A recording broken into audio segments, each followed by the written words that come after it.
Boo, everybody, and welcome back to the HabWrap. I am your host, Harry Rice. You are listening to the friendliest and funniest source for anything and everything related to the Montreal Canadiens, and tonight, the first half of a back-to-back where I have no clue if I can cover the second half. That is right, I am in Quebec. Fair to assume, if you didn't know that already. And we are, parts of Quebec are expected to get a pretty bad freezing rain type of storm. Some would say an ice storm. I don't know if I'd call it that exactly, but we're supposed to get some type of storm over the next 2 days. So there's a unfortunate chance that I might not get to watch the game against the Ottawa Senators. However, it could just pass over. Maybe it doesn't affect things. Maybe I am good to go and I just need to review it Friday maybe. We shall see. But regardless, the game tonight was the one played against the Toronto Maple Leafs. It was a very interesting game in which the Canadiens played a great first 20 minutes, a pretty bad next 20 minutes, and then rounded it out with a fairly decent final 20 minutes. The game and the win tonight are not going to be the main story coming out of it, probably. We'll talk about it when we get to it. However, before we do talk about the game, of course, we got to get through the lines. We got to do the lines for both teams, and then we do the the game recap and all that. We do the stats for the Canadiens, then we get on out of here. So, let's do it. The opening lines for the Canadiens were Caufield, Suzuki, Slavkovsky, Newhook, Kapanen, Demidov, Bolduc, Evans, Doc, and Anderson, Ditto, Gallagher. On the blue line, Matheson, Gooley, Hudson, Dobson, and Jack-Eye Carrier. So Jack-Eye staying in the lineup for a little while longer. Jakub Dobes gets the start net for the Canadiens, and Samuel Montembeault backs him up, as you would imagine that he'll go tomorrow in Ottawa. I think Dobes ends up facing enough chances that you probably should put Monty in tomorrow, but we shall see. The opening lines for the Maple Leafs were Nyes, Matthews, Domi, Michelli, Tavares, Nylander, Cowan, Giroux, Robertson, and Joshua Quillen Lorentz. You might be wondering who Giroux is. That's Beau Giroux, Benoit Olivier Giroux. He was a second-round pick by Anaheim way back, 2018, 2019, I believe 2019. His first NHL game in 2 years. He has 1 career goal, 5 career points, and I believe it was 35 or 65 games. I think it was 35. It's been a long time since he's had a point. His only ever goal was an empty netter. We'll see how he lights up the Canadiens. No, he would not. He did play a good game, though, but he did not. He did not line us up, though, thankfully. So, on the blue line for the Leafs, Riley Carlo, McKay Beckman-Larson, and Benoit Stetcher. In net, it's Joseph Woll getting the start between the pipes, and Anthony Stolarz will back him up as they've been kind of switching, more or less. The Leafs goaltending, probably not one of their weaker points, if you ask me. Aside from the fact that after tonight they are on an 8-game losing streak. Yeah, you heard me right. First period, Nyes has a pass all the way back into his own zone. Kapanen has a rush 2 minutes in. Good shot in the slot, but that's deflected out. The Canadiens were very much allowed to just go to the front of the net all night. They were very, very good offensively, and the Leafs were very, very bad defensively. Even in the middle frame, in the second period when the Canadiens weren't playing great, the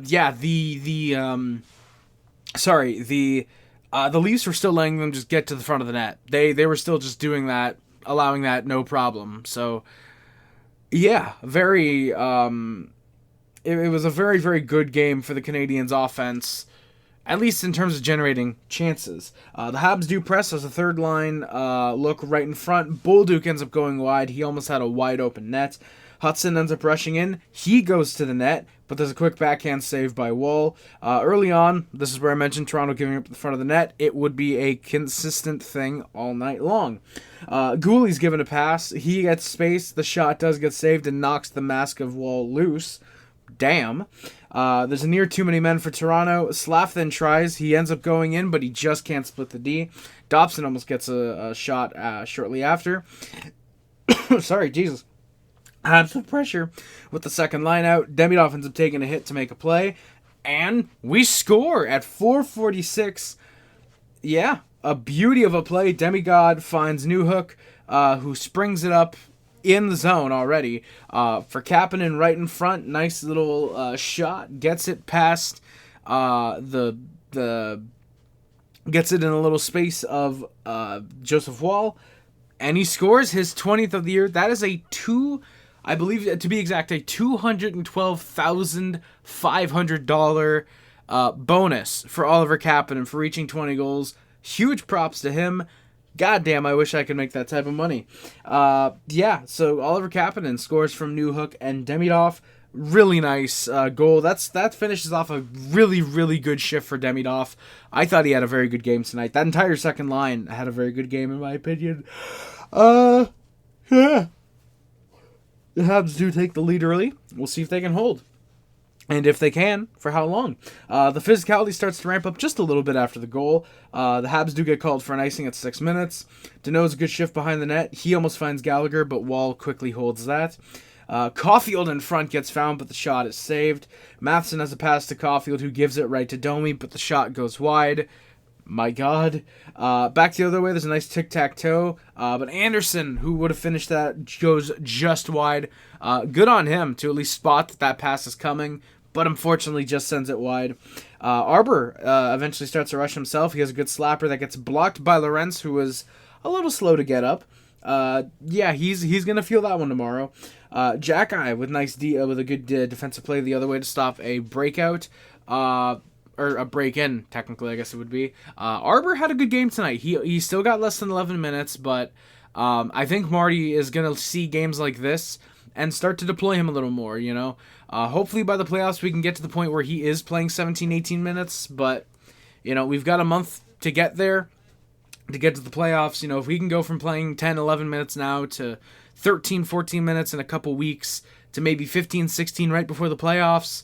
You know, if we can not overwhelm Jack-Eye by giving him that much space, that much time on the ice, but also quickly get him up to snuff and playing the role of a usual third-pairing defenseman, I think that's really, really good, because you can't rely on playing 5 1/4 defensemen for an entire playoff run or even an entire series. You have to have Arbor being able to play a consistent third pairing role. So hopefully we can do that, because the alternative is calling up David Reinbacher at the end of the year, which would not be horrible, but rather give him that full-time spot for sure next year, but we shall see. Jack-Eye is a big hit on Robertson. Habs then rush. There's a look for Caufield, but that's off the side of the net. Slafkovsky has a good chance to finish a rush. Habs are firing away at Woll tonight. When you hear the shots at the end of the first, you'll probably be a little bit surprised. Nylander has a shot blockered away. There's a Carrier shot the other way that gets held by Woll. It happens again on the very next shift.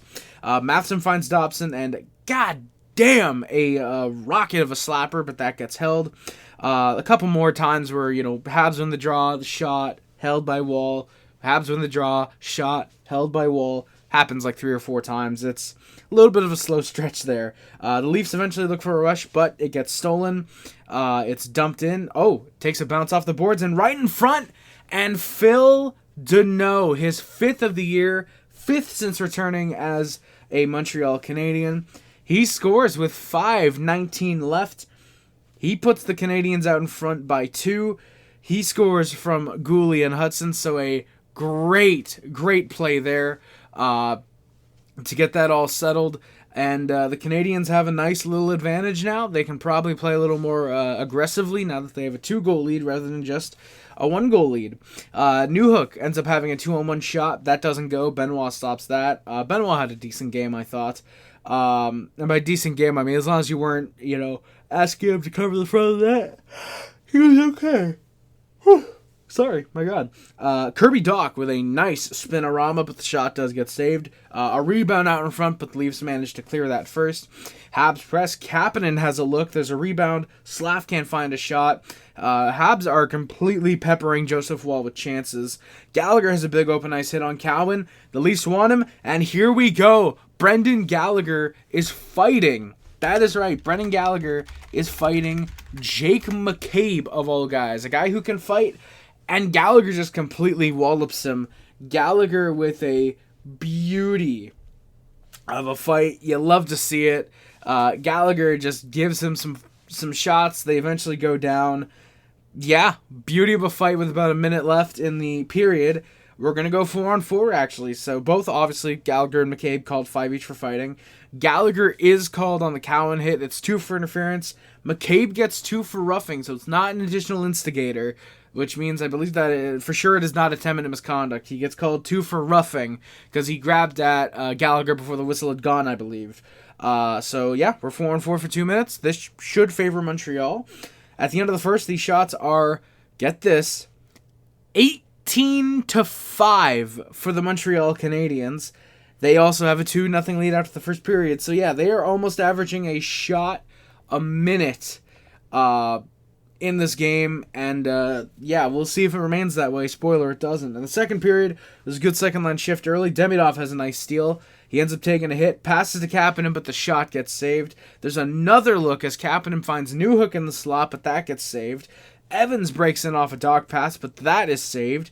And then the Leafs go to a power play. Quillen is knocked into the net by Jacky, who's laying down, trying to block a shot. He ends up tripping Quillen into the net, who was a bit slow to get up, but thankfully would look fine.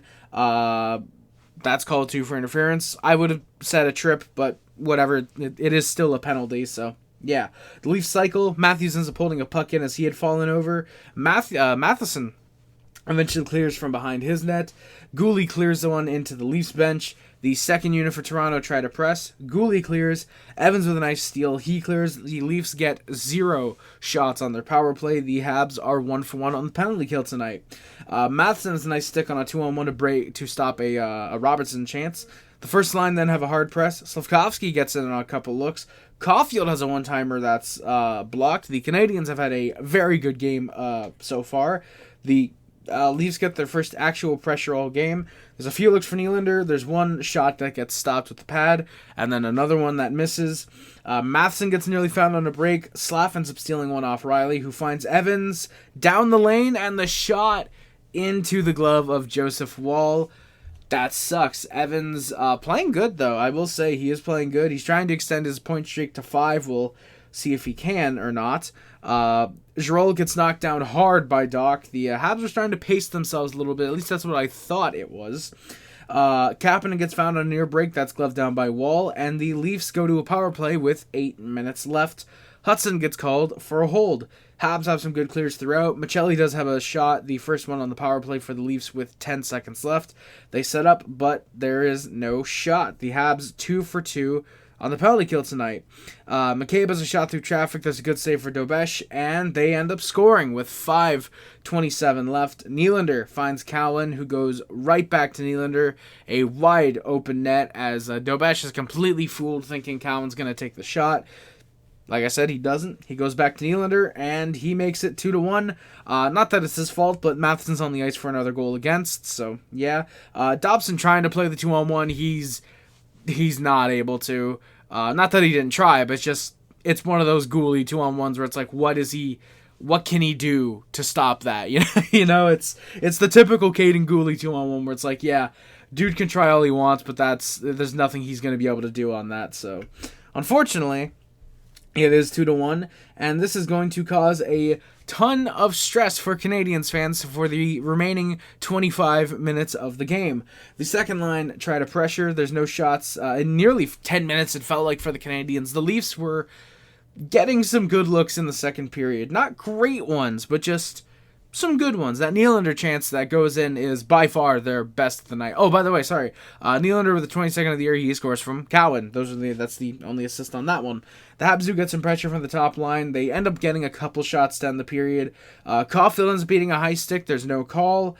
There is a late press for Montreal, but it just goes nowhere. So, after the second period, these shots, 24-16 for the Canadiens, and a 2-1 lead for the Canadiens after 40 minutes. So, yeah, the Leafs with a huge bit of pressure. They actually end up outshooting the Montreal Canadiens by a score. Not by a score. Well, they do outscore them in the period 1-0. But they end up outshooting them.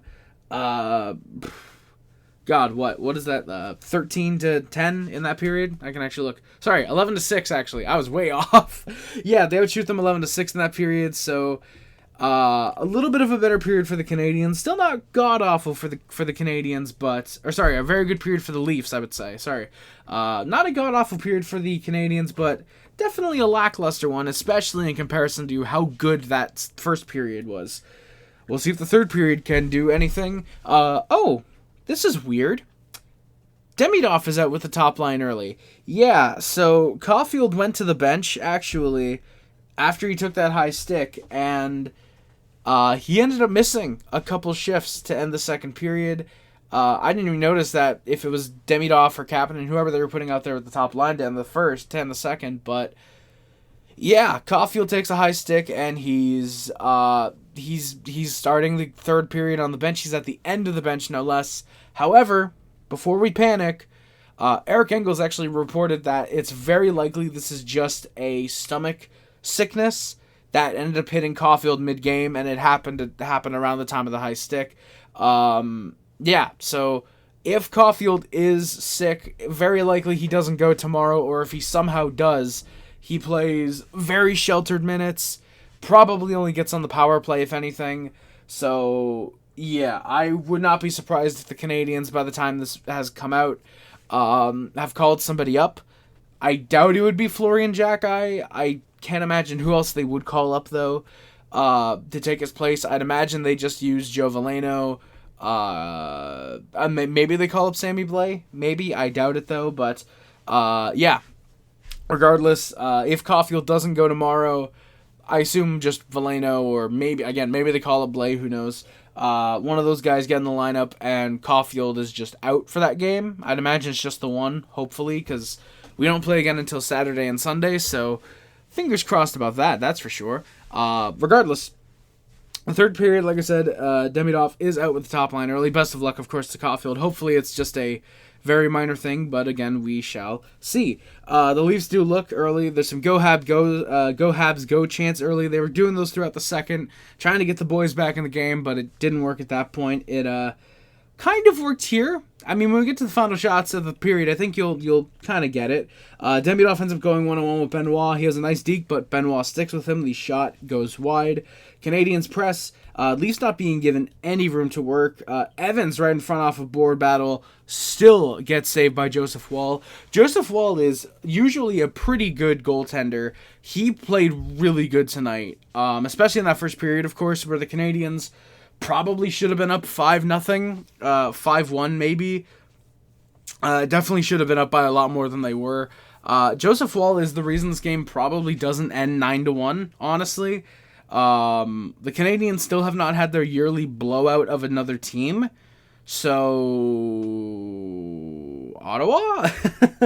No, we haven't had that yearly blowout of a team yet, at least as far as I can recall, so hopefully we get that soon. It'd be very nice to have one of those again. That'd be very nice. Hudson tries to press, but there's a puck called for coming out when it didn't. Leafs end up icing a puck 3 times within a minute.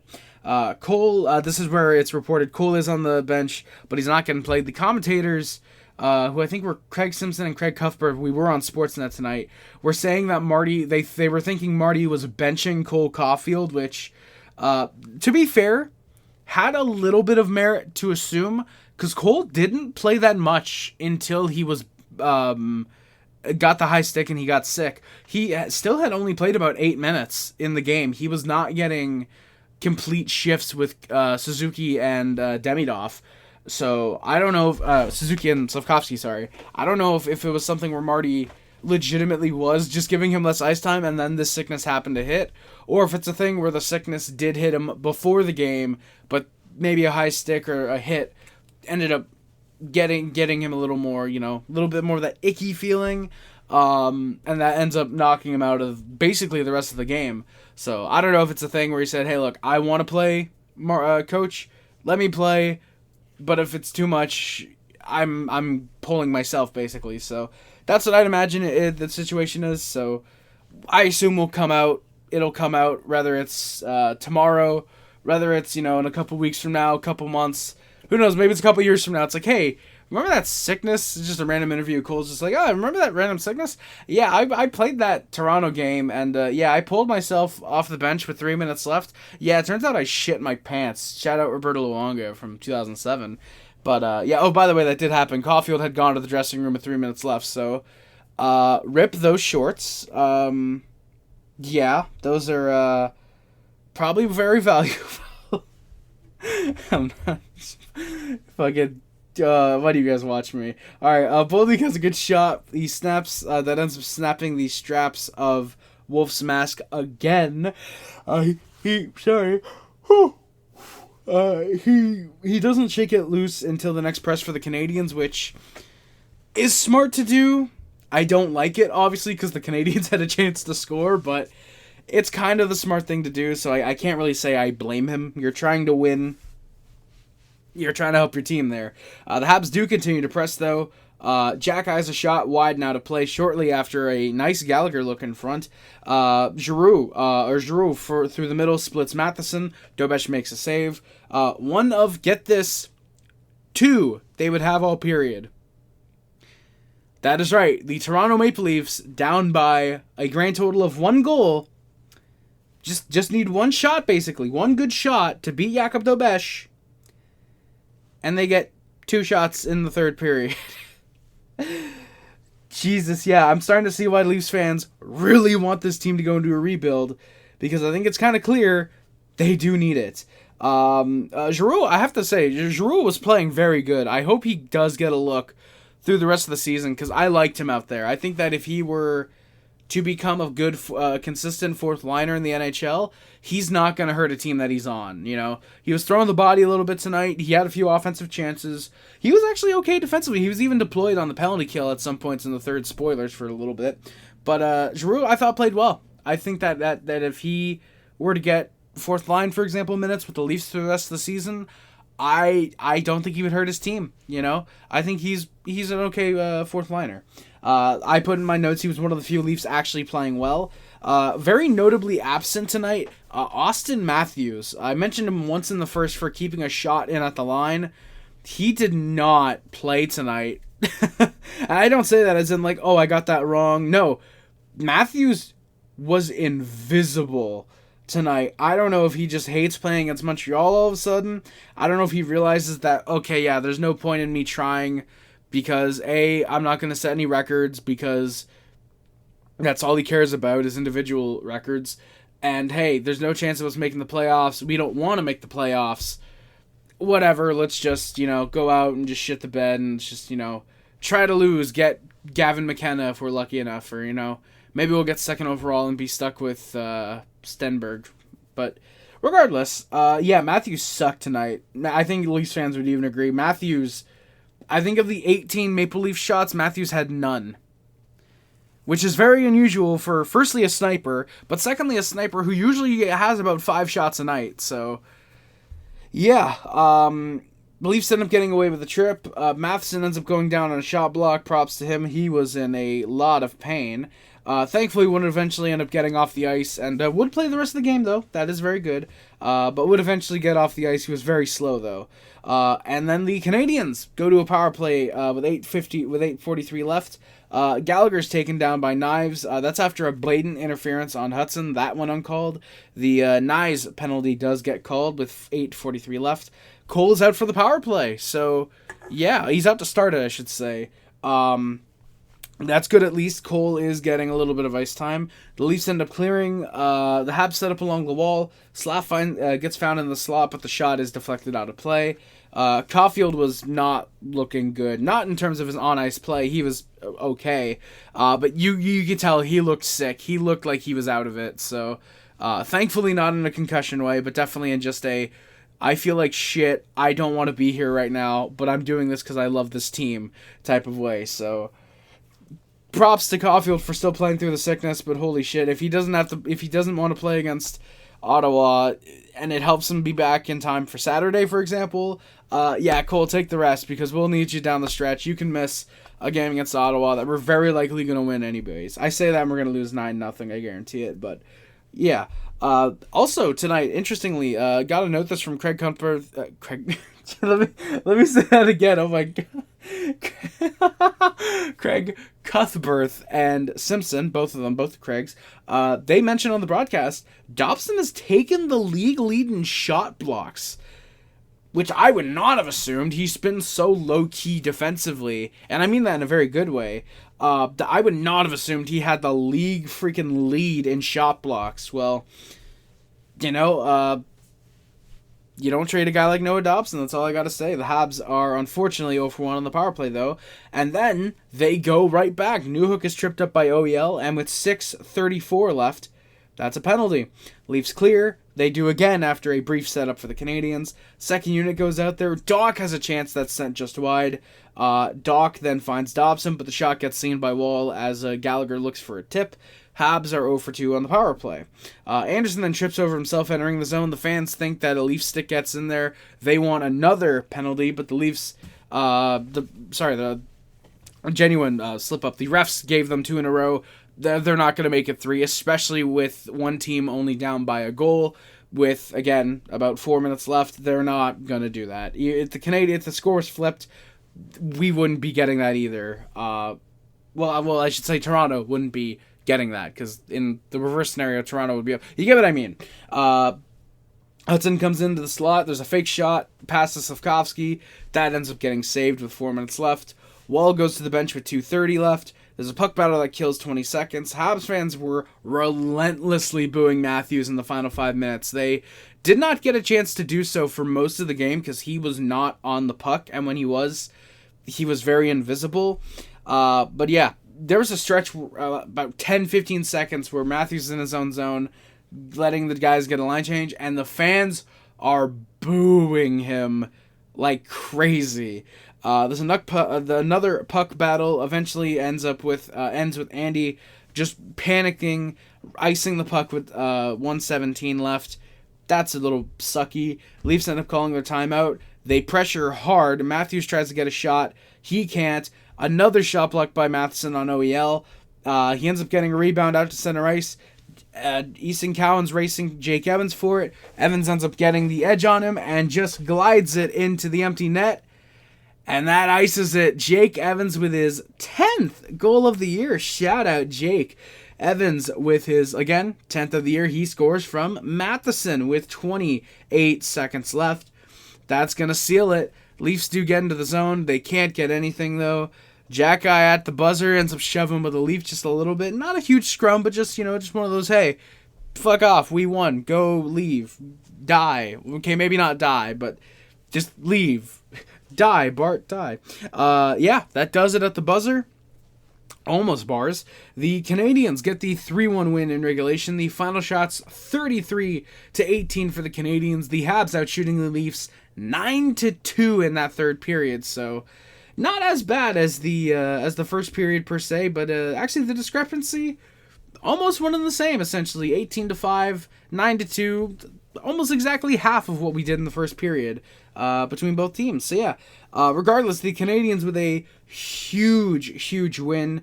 The Canadiens now jump Detroit with a single point with 2 games in hand as well. So the Canadiens are now officially just chasing down Tampa.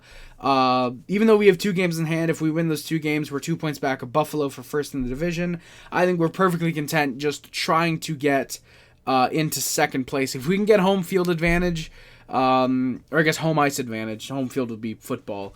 But if we can get home ice advantage against Tampa, especially a Tampa team that as of recently has looked very weak, Habs might be able to avenge 2021. We shall see.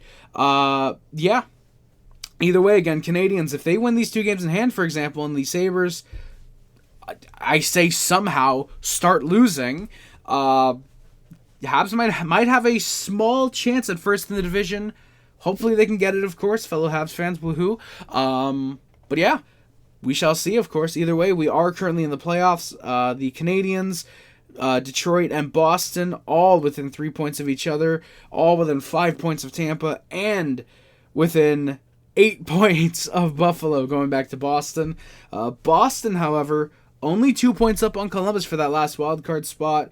Ottawa, if they win tomorrow, they're only 4 points out of the wildcard spot, so the Senators are really going to be wanting to beat Montreal. The Canadiens going to want to beat Ottawa, firstly, because you want to give the home fans a very nice game to watch, but secondly, because it would then tie them with Tampa in points. Tampa would have the edge because A, more wins, and B, they have a game in hand on us, but we would still be tied for second in the division, which would be huge. So yeah, that is going to do it for the game recap. Of course, we are going to do the stats, which I might have forgotten last game, which, oops, my apologies. But yeah, of course, we're going to do the stats and then work our way on out of here. So, who leads? Come on, Nick Suzuki leads the Canadiens in points, 21 goals, 53 assists for 74 points. He snaps a 4-game point streak, surprisingly. No points for the captain tonight. That's a little surprising. However, someone who does get a point tonight, as I'm sure you guys heard on the second goal, Lane Hutson. He is second on the team with 11 goals and 54 assists for 65 points. That is right. Nick Suzuki leads the Canadiens without leading in points, without leading them in goals or assists. This is a very fun team that I am rooting for. For 65 points for Lane Hutson again, with 6 points in 4 games this month. Hell yeah, Lane. Caufield leads the Canadiens in goals with 37. He also has 27 assists for 64 points. Jurasovsky's got 23 goals and 29 assists for 52 points, along with 2 goals and 4 assists in his last 4 games. Ivan Demidov with 13 goals and 36 assists for 49 points. Noah Dobson with 12 goals, 30 assists for 42 points. Oliver Kapanen with, again, finally, 20 goals, as well as 13 assists for 33 points. Mike Matheson, 6 goals, 27 assists for 33 points. Zach Bolduc with 10 goals, 16 assists, 26 points. He is on a 24-game goalless drought. Insane. Josh Anderson with 12 goals, 8 assists for 20 points. He is now on a 7-game pointless streak, I believe. Or 7-game pointless drought. Alexander Carrier with 7 goals, 13 assists for 20 points. Brendan Gallagher with 6 goals, 14 assists, 20 points. Jake Evans with 10 goals, 9 assists for 19 points. He is now on a very quiet, by the way, 5-game point streak. Shout out Jake Evans. He's getting hot now out of the break. Alexander Texier with 7 goals and 12 assists for 19 points. Zach Bolduc, 8 goals, 9 assists for 17 points. Kirby Dach with 8 goals, 6 assists, and 14 points. Phil Deneau, 5 goals, 6 assists for 11 points. Jaden Struble with 9 assists. Caden Gooley with a goal and 5 assists for 6 points. Sammy Blais in his time with the NHL, specifically the Canadiens, had 2 goals, 3 assists for 5 points. Joe Veleno, 2 goals, 2 assists for 4 points. And again, a 10-game pointless drought. He hasn't been playing, blah, blah, blah. You get that by now, why the streak isn't going up. Streak does go up, however, for Arbor Jacki, who again has a goal and an assist for 2 points this year, and is now on a 26-game pointless drought. Owen Beck with the Canadiens had a goal and a 7-game pointless drought before he got sent back to Laval. Patrick Laine, who is unfortunately still hurt. Florian Jacki and Jared Davidson, all with an assist this year. Arbor Jacki, meanwhile, obviously still leads the Canadiens with 7 fights. Josh Anderson and Jaden Struble each with 2 fights. Brendan Gallagher, Kirby Dach, Caden Gooley, Joe Veleno, and Florian Jacki all with a fight as well this year. Jakub Dobes, of course, leads the Canadiens with a 21-6-4 record, a 2.97 goals against average, and an .892 save percentage.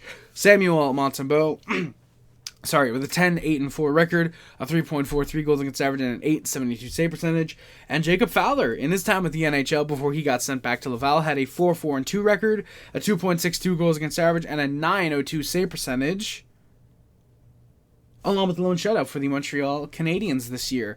So yeah, that is going to do it for this episode of the HabWrap. Thank you all so much for watching. Please do not forget to like, comment, and subscribe if you're on YouTube. Hit the follow button if you're on Spotify, Amazon, wherever you might be listening to the podcast on. And don't forget to share as well with anybody who you think might enjoy listening, such as a fellow Montreal Canadiens fan, a hockey fan who you think just might enjoy listening, or sorry, a hockey fan who's looking for a Montreal Canadiens podcast, or someone who you think just might enjoy listening to some fat kid from Quebec talk about the Montreal Canadiens for half an hour after every game. That is getting to do for this episode of the HabWrap. Thank you all so much for watching. My name is Harris, and I am out. And always remember, no matter how good we were like last year, how pretty good we are like this year, or how great we'll be in the future, go Habs go, Allez Montreal, and say it with me, everybody, c'est la boo!